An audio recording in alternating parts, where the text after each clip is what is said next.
Hi, I'm Alex Kidman from Fat Duck Tech, and I'm up to day 6 of my examination of the iPhone 6 Plus, Apple's largest ever iPhone. Now, I have to be honest here, I've been a little bit unfaithful to the iPhone 6 Plus, and I've been unfaithful to it with the iPhone 6. And that's been quite deliberate because I think one of the big obvious choices you're going to make if you're interested in these smartphones is which one to buy. Because they both present the same operating system, and they both present largely the same internals with largely the same performance. Now, I was a little bit surprised by that. Previously, where Apple has had a two-phone strategy, there has always been a significantly weaker phone. The 5C was not anything like the 5S. And before that, when they retained the previous models, there was always a performance gulf between the older hardware and the newer. That's just not the case with these two. They run step by step in most aspects. And what that comes down to really is a choice, and it's a choice that's worth thinking about with a couple of key points. In the 6 Plus's favour is obviously the larger screen. If you like a larger screen, if the video stuff works for you, that's great, and it does a very, very good job on a very good screen. As I noted in previous videos, at the moment some apps are a bit twitchy at that larger size. You get borders in games, you get some buttons out of place. Hopefully that is stuff that will be fixed, although I have hit a couple of apps which just seem to crash no matter what I do on them. And I don't know if they'll ever be updated. I'll have to wait and see. The other big advantage that this has over the 6 is the battery life. The iPhone 6, in my estimation, is similar to the 5S. I can get a day out of it, I've got to be a little bit more careful. Again, that's basically the nature of a smaller phone. There's only so much space you can put into it for batteries, and that's what's happened here. So yeah, this has an edge on the 6 in terms of battery life. The camera is slightly better, but I've got to note a caution there, because while the optical image stabilization does make a difference, it's not always going to make a difference. It's not always going to make a difference in every shot. And I have taken photos with the 6 Plus that I just thought, oh geez, that's not a very good photo. That didn't turn out right. Everyone's done that with every camera. You can take inept photos with really good equipment. And the differences are there, but they're not massive. They're not something where I'd say, if you were already in the iOS space or you wanted to stay in the iOS space, that it was a huge multi-$100 selling point difference.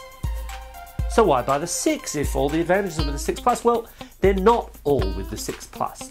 The most evident and obvious is that physical size. It's been interesting today because tons of stories have come out of people bending iPhone 6 Pluses by putting them in their back pockets and sitting down on them. Now, I tend to think that's a slightly silly thing to do, but then I do not feel comfortable at all putting any phone in my back pocket. It's just not something that I do. I recognise, however, it is something that people do.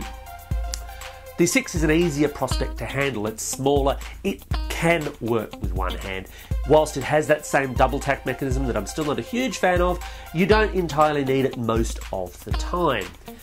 That small size translates across all sorts of things, photography and games, and just general ease of kind of pick up and go.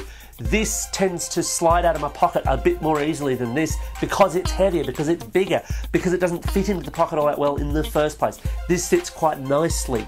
And ultimately, I actually think, while at first glance I thought, well, the 6 Plus is the model everyone should go for, because I've kept the internals so similar, I actually think the 6 is probably the mass market model, where the 6 Plus is the niche model. Now, I had a query on benchmarks between the Galaxy Note 3 and the iPhone 6 Plus. Well, if you're in the iOS camp, you're going to be happy because on Geekbench 3 at least, you're talking a fairly significant bump to the iPhone 6 Plus, with a multi-core score of 2911 to the Galaxy Note 3's 2115.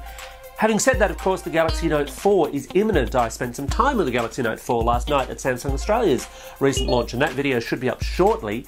I haven't had a chance to benchmark that, and that could tip it in the Galaxy Note 4's favour.